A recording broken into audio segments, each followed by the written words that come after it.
Gumamit tayo ng dahon ng saging. Ayan.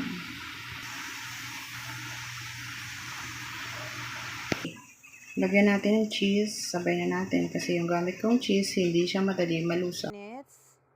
Sinalang itong puto na to.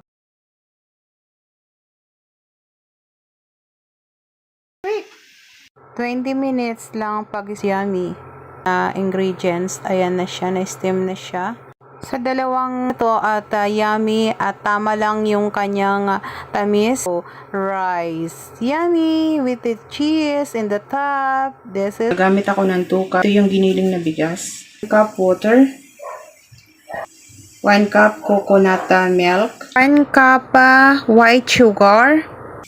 1 teaspoon salt. Baking powder, 1 kalahating kutsara. Yeast, 2 tablespoon. Mix all ingredients until to combine.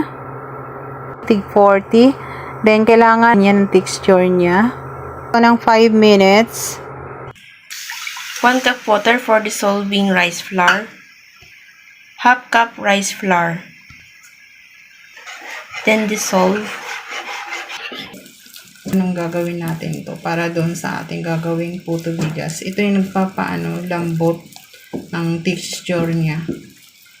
So, okay na to. Natin dito sa ating puto mix. Fine. Haluin na mabuti. Pag nahalo na natin, ganito na yung texture niya, pwede na natin ilipat sa hulmahan ng puto na may dahon ng saging. Gamit lang tayo ng takalan. Dito sa ating hulmahan, gumamit tayo ng dahon ng saging. Ayan.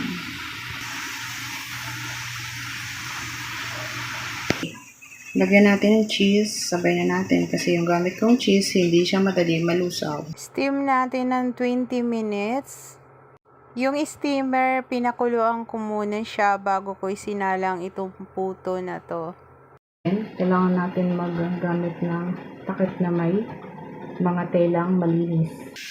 20 minutes puto, ang ganda ng pagkaluto ko. It's yummy. Bukan nyo tong recipe ko na to. It's very yummy and easy to make this puto rice. Yummy with the cheese in the top. This is... Ito yung paborito ko.